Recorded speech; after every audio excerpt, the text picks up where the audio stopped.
Tune In With Me. It's Friday the 13th.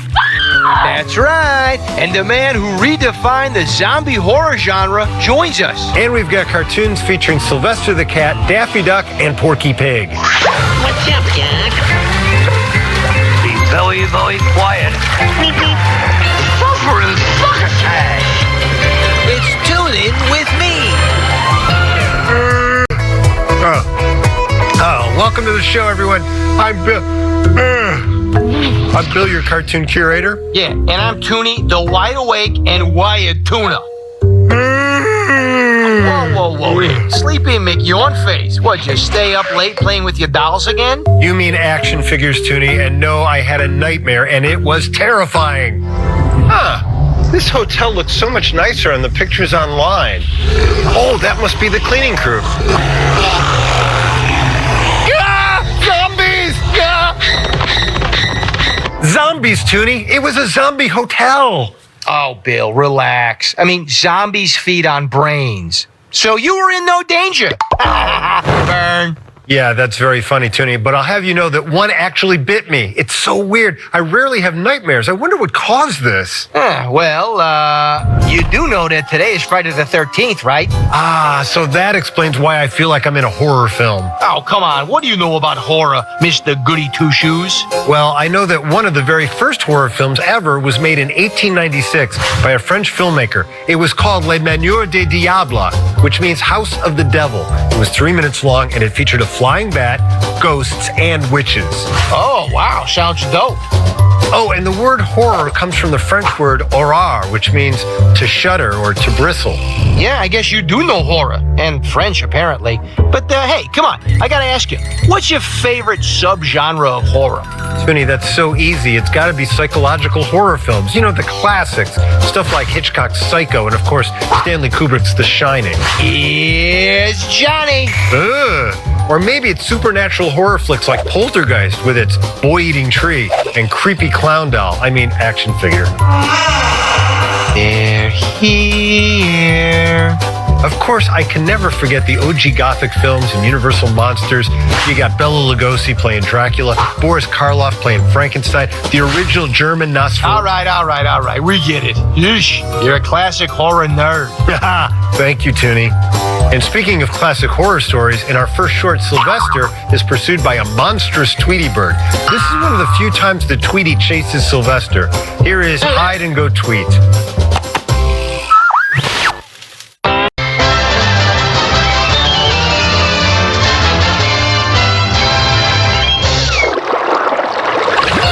Up next. Coming, hooray, hooray, the rabbits are coming, hooray, hooray.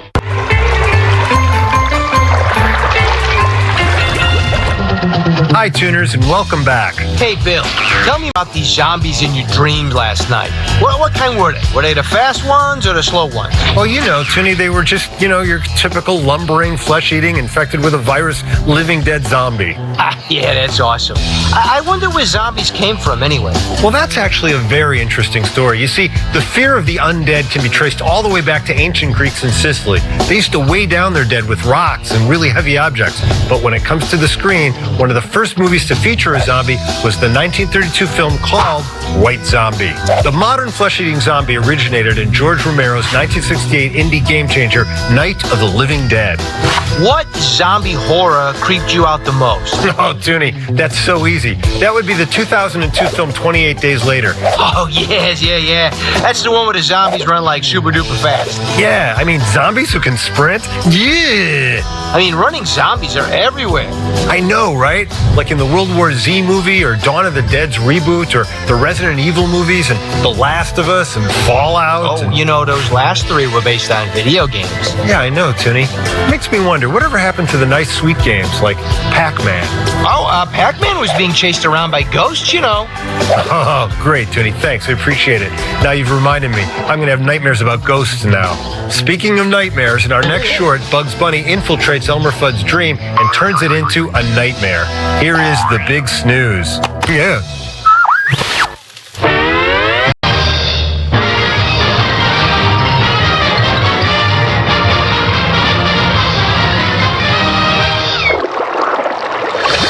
Up next, the co-creator of Night of the Living Dead, John Russo. Welcome back, Tuners. Today we are talking horror, and so it's only appropriate that we speak with the man responsible for revolutionizing the horror cult genre. Please say hello to co-writer of Night of the Living Dead, John Russo. Hello, John. Hi, how are you doing? We're doing great, John. Thank you so much for joining us here today. John, you co-wrote the cult classic Night of the Living Dead. Can you share with us what the writing process was like? Well, I said to George Romero, we were the two writers in our group, and I said, whatever we do ought to start in a cemetery. So George wrote about 20 pages of a girl being chased after her brother's head gets bashed against a tombstone. And I said to him, who's chasing this girl? He said, I don't know. I said, well, seemed to me they could be dead people. He said, that's good. I said, well, what are they after? You don't say that either. And he said, I don't know. And I said, well, why don't we use my flesh-eating idea? You kind of wrote the book on what zombie behavior would be. It hadn't been done before. Zombies weren't very scary. They just shambled around, tried to choke somebody or threw somebody against the wall. And they didn't become terrifying until we made them flesh eaters. That's what did the trick. I was the ghoul that got the tire iron in the head. I favored Ben, the hero, and he gets me on the floor and puts a tire iron in my head. Thought maybe my brain wouldn't be totally dead, and it would be more spooky if my eyes flickered a little bit. Then he yanks me out of the shot, and you think I'm getting back up on my feet, but no, it's just him dragging me across the floor and setting me on fire. Oh, so awesome. You know, this film was independently produced on a low budget, and it went on to make like $30 million. I mean, now 56 years later, we're still talking about it. Did you know the impact this film would have when you co-wrote it?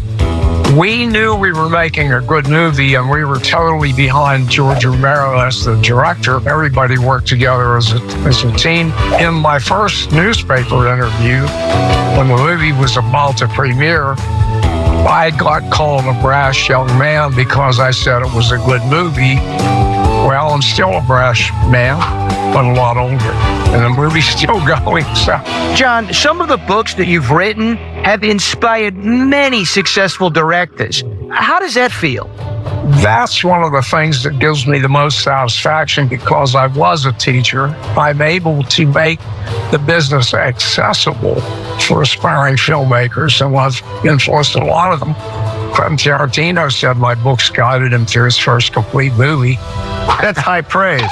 So outside of your own work, John, what scares you? The first thing that really scared me was Psycho, which is probably not strictly speaking a horror film, but I love the Dracula movies. I love the Frankenstein movies, the original ones. John Russo, an honor talking to you today. Thank you so much for stopping by. Thank you for having me. Hey, tuners, don't touch that dial. We got more cartoons right after break.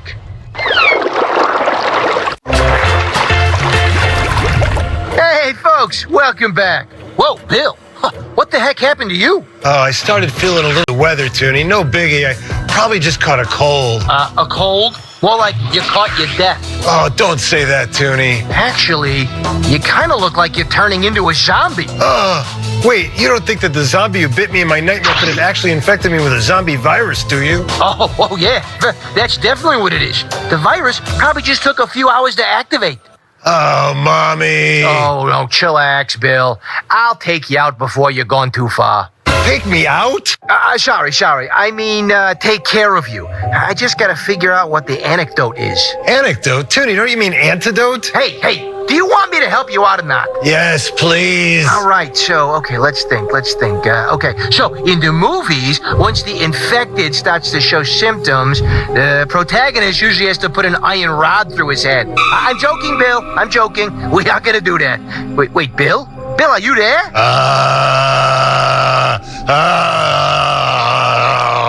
Uh-oh. We're losing him. All right, I gotta figure this out. In the meantime, let's enjoy this cartoon. In this short, Bluto tries to sabotage Popeye's date with olive oil, making her think it's Friday the 13th. Here is I Don't Scare.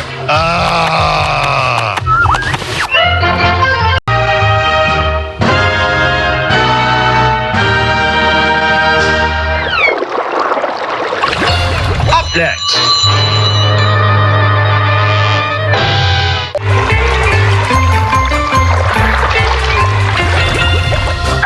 Hey, gang. Well, I have everything completely under control. I mean, sure, Bill is a zombie, but I got this. Bill, buddy, if you can hear me, I put what I believe is the antidote on the TV. Bill, try and find the power to take a bite of the toast and drink of milk.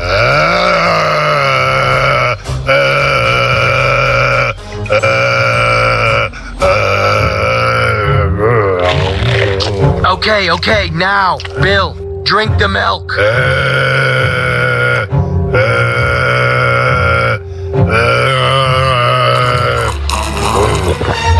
Spicy, Toony, so spicy. Ugh. What is that, whole milk? Come on, you know I can only handle skim. There's my Bill. He's back, baby. Thank you for saving me, Toony, but from now on, no more zombie talk. Oh, yeah, sure, of course. I'll stick to slasher flicks. Slashers stabbed their way into America's hearts in the 1970s and 80s.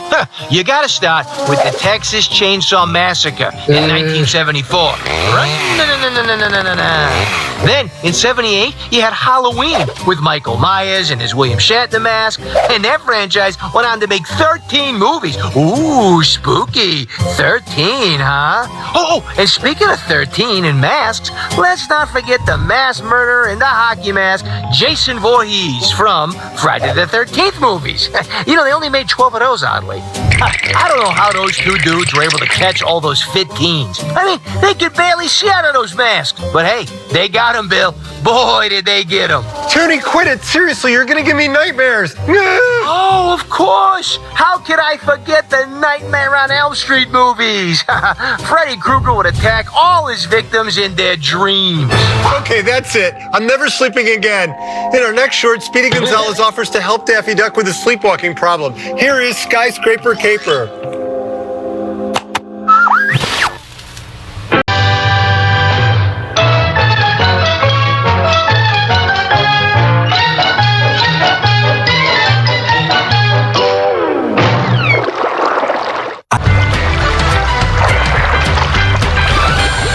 Hi, Tuners. In our last short, Porky and his pet, Sylvester, stay the night Big Scary Mansion. Here is Clause for Alarm.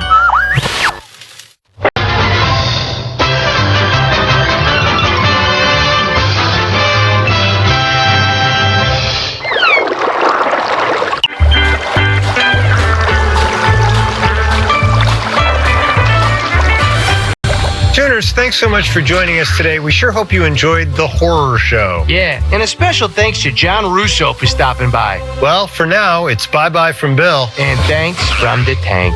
All right, Toony, I gotta confess something. I know you'll think I'm crazy, but I gotta say it. Yeah? I feel bad for zombies. Whoa, now that is crazy. Yeah. That's a hot take. Yeah. Why are you feeling sorry for them? I feel bad for zombies. I feel bad for the creature from the Black Lagoon. I feel sorry for mole men. Here's why. You got the four big monsters, your classic Mount Rushmore monsters. And then if you're on the second tier, like a zombie, you don't feel like you're part of the monster club. On the next, Tune In With Me. Today's episode is an ode to art. Why, hello there, friend. Bill tells me that you're a speed painter.